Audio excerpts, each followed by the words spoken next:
today's video, if you're a business owner with a remote or hybrid team, this video is for you. Keep watching, there's going to be lots of tips. Yes, I know they're going to be boring to some people, but these are fundamental tips that are going to bring success to your team. British business culture places an incredibly strong emphasis on formality, politeness and respect. Keep watching. 10 boring business etiquette tips that will help you skyrocket your team's performance when you're working with hybrid teams and remote teams. You'll help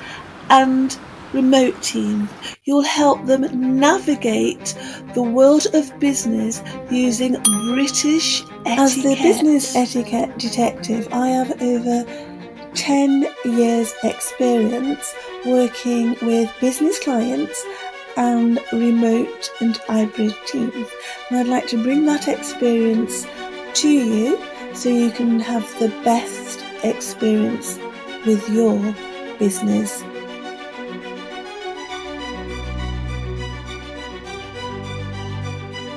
Get yourself a pen and paper or some way of taking notes. The information you're about to receive is back to basic British business etiquette.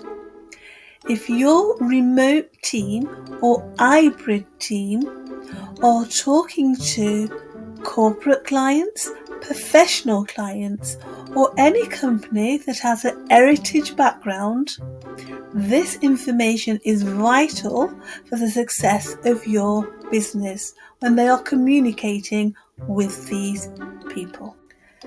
Punctuality. In British business etiquette, be punctual.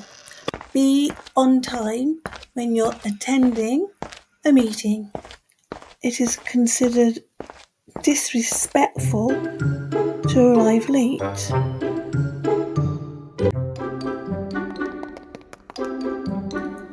And if you are going to arrive early, 15 minutes is an acceptable time. Don't be any earlier. Being earlier than 15 minutes is also seen as being disrespectful, because you're not allowing the meeting to be set up without interruptions.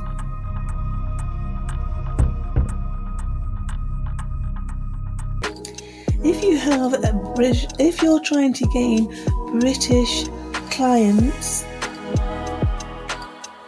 you have an heritage background, politeness and good manners is incredibly important to them. Phrases like please and thank you. And if you haven't heard what they've said properly, then you say excuse me for them to repeat it. Or I didn't quite catch that. So yes, I know that it's very outdated and who's saying please and thank you these days. I know all the top business gurus are saying you don't have to say please or thank you. You don't have to be formal in your emails unless they're going to be inviting you to work for their company where those rules might be the case.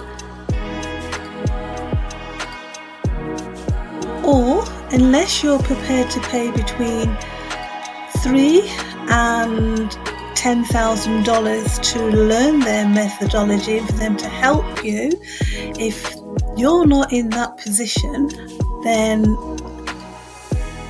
I can assure you these basic business etiquette tips are valid and still current in most corporate organizations if you are going to be dealing and doing business with them. If you're dealing with clients who that matters to them, then it's important that you do use these phrases. Formality. Once again, formality is very important in British business etiquette. Unless you're invited to actually speak to someone using their first name, then you should use their title. So, if you're speaking to me, we haven't spoken before, Mrs. Davies, I'd like you to call me Mrs. Davies.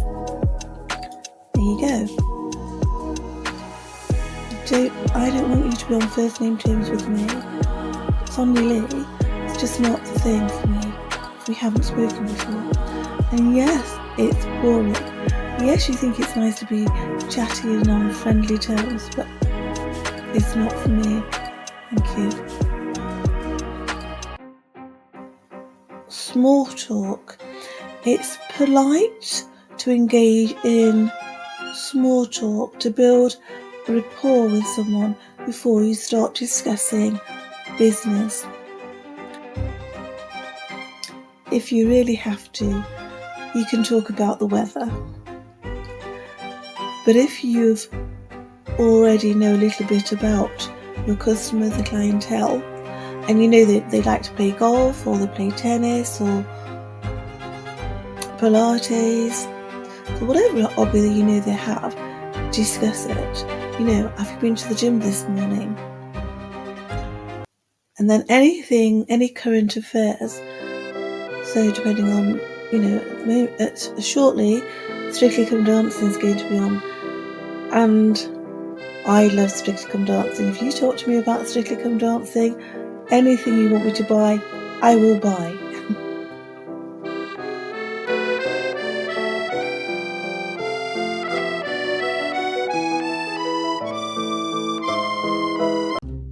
Now, I think this is a very difficult one because you have to get the balance right, and that's using humour in your conversation when you're doing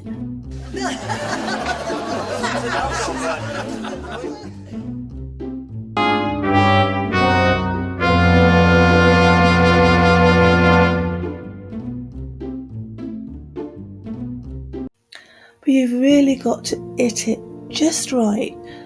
So avoid anything that could be seen as being offensive, and certainly do not be sarcastic, because we already know it's the lowest form of wit. So no sarcasm in your conversation when you're doing business and you want to attract British clients, or you want to with any clients throughout the world, because British manners are renowned and respected throughout the world.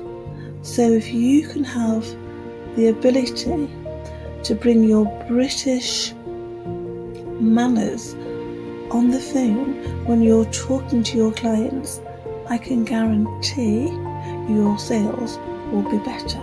So there's no foul language.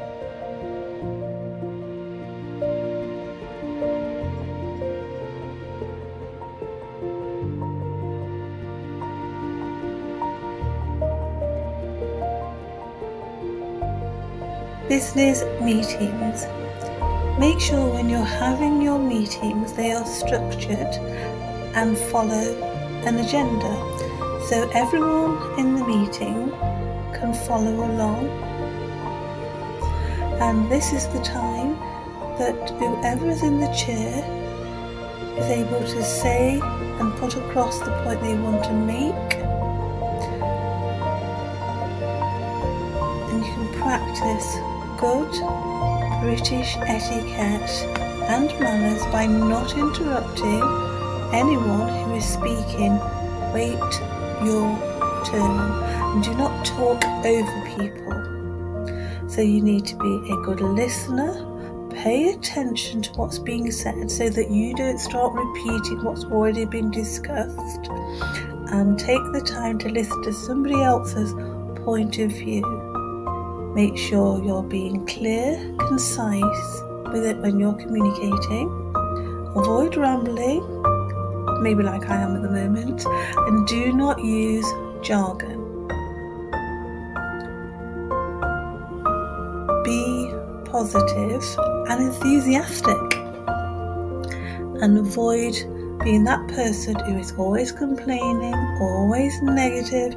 You do not want to be that person, and you certainly don't want to be if you're practicing British business etiquette. So yes, I know it's boring, but it's what's going to help you achieve the best sales this month if you implement these tips.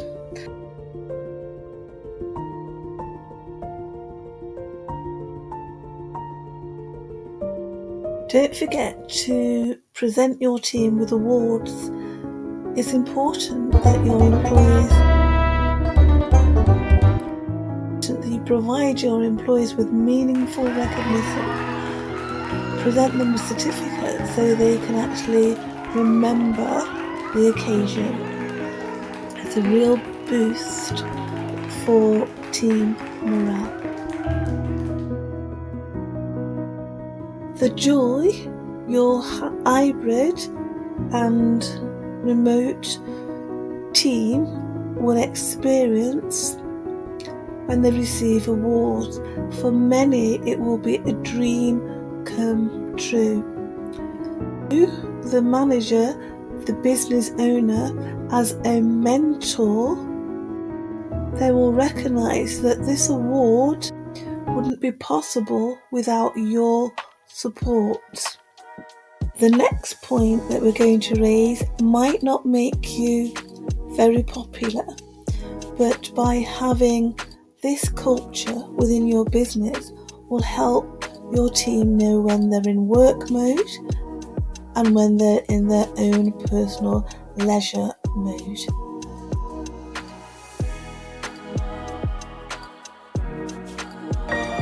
And you'll see again, performance will rise just by implementing this tip. Dress code. Having a dress code in place for your remote and hybrid team is incredibly important. This will give them a guideline of how to dress appropriately for your organisation. Here we can see examples of personal style. There's no denying both ladies look incredibly elegant. However, because we may be working with clients over a Zoom call, we now have to look at whether it's still appropriate, this attire with off-the-shoulder strapless tops. On a standard camera, it may be perfectly acceptable. However, what we've got to appreciate that other people who you're speaking to may not have a camera angle the same as the one that you're looking at, and once it's been cropped, this is the vision your clients may be seeing, which now makes it inappropriate and revealing, or appear to be revealing. So you want to avoid this at all costs. I'm sure you agree. To remain professional within the workplace setting, whether that's at home when you're working from home or you're in the office. Your remote and hybrid team might see this as being incredibly boring. They're not allowed to have their own personal style, but you need to allow them to have an individual touch to the dress code so that there's a balance while still remaining in line with your company.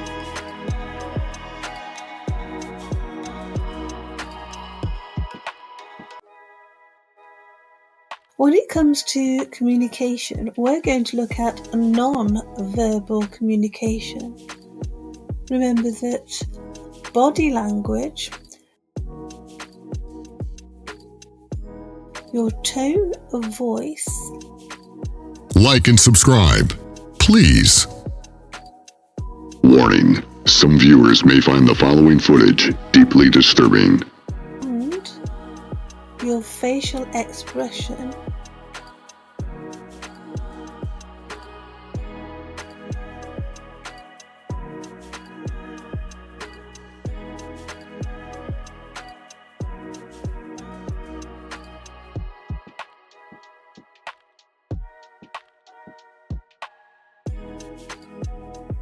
And you can also win them over without a word when you use the right body language. So remember to use good eye contact. Developing good eye contact is showing an interest in your client. So it's so important that you build that rapport by having good eye contact. If you don't have eye contact, it makes the client, the customer, feel you're not interested in their sale, not interested in them, you don't value them as a customer. What are your remote and hybrid teams' negotiation skills like? If this is an area you'd like to work on with your team, leave negotiation in the comments.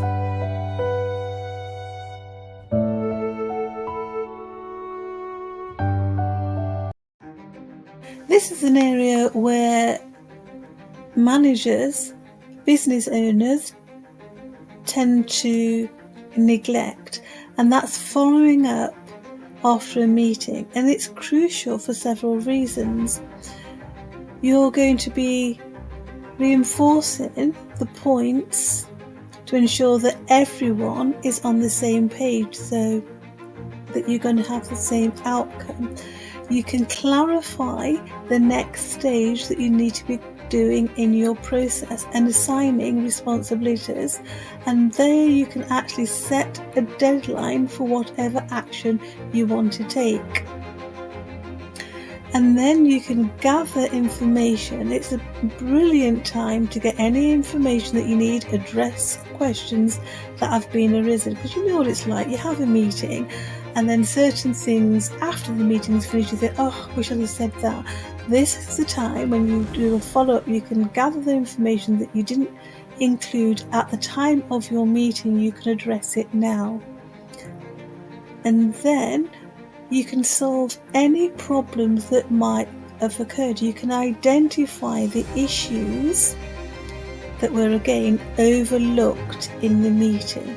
So a follow-up meeting should always take place in some shape or form, whether it's via email, face-to-face, over the phone. It is crucial that we do this so you get the best outcome for your processes, for the business that you're working in with your remote and hybrid team. It is absolutely crucial that you have follow-up meetings in case they are not sure about something. Everything can be clarified. So if this is something that you would like help with, leave the word follow-up in the comments. So if you follow all these boring tips, you will skyrocket your sales and the productivity of your remote and hybrid team.